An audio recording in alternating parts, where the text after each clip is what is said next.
Companions don't conduct our trade over Cortex, Captain. Also, you are not a client, and unlikely to ever be one with that attitude.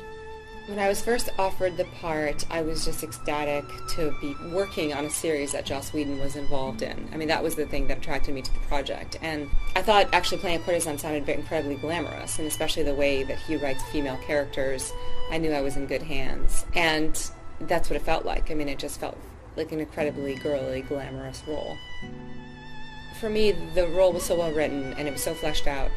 All his characters are really interesting because they have both sides to them. You know, they have flaws as well as their good qualities. And, you know, the captain being the crook and Inara being the one with the loyal profession, the profession that was legal and that was right, which is an interesting juxtaposition. But within that, there was a lot of gray zones. He was obviously a good-natured man and had a good heart. You know, she had her issues and her questionable decisions that she had to make. So that was what was the most wonderful part about playing these characters, is that they were very well-rounded. No, I'm naturally this gracious, and no, I'm kidding. I didn't have time. I got hired, I think, I started shooting, I think, maybe like the day after I auditioned or 2 days later. It was all really quick. They were already shooting the pilot when I got involved.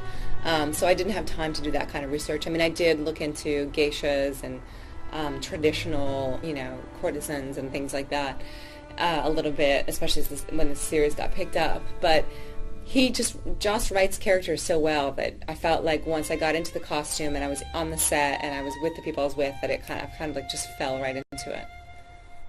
I think Mal and Inara's relationship would be what it is currently in what we've shot. You know, it would be sort of the same thing. It would seesaw back and forth, and there'd be this love-hate thing, you know.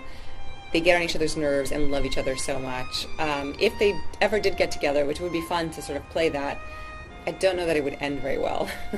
I'm beginning to see why you and Mal get along so well. You're practically twins. Yeah? Why didn't you call him then? This is so good, by the way. It so captures us. That is such a hard question. My favorite episode kind of changes all the time. I love Shindig because I got to be a princess and wear beautiful dresses and sword fight and make fun of Mal. I also really love Heart of Gold because you get to see some insight into their relationship that you don't see before. There are so many. I mean, it's really hard to think back on something that happened 13 years ago, that while it was happening, we weren't paying attention to every single moment because we didn't know that it was going to not be our reality for a long time. So when people ask me what's my favorite moment or favorite sort of anecdote from the show, I don't remember much. I remember the feeling of loving everybody and having so much fun and constantly laughing. We were always goofing around and playing practical jokes on each other, and you know, I remember things here and there, but it's mostly just the general sense of loving the experience.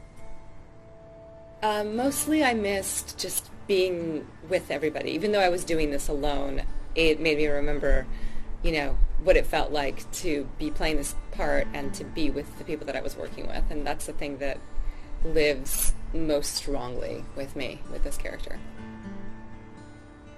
I would love to try the game. It sounds really fun, and based on what we've recorded, it sounds like I would enjoy it. Time is a treasure, Captain. We don't appreciate it till it's gone.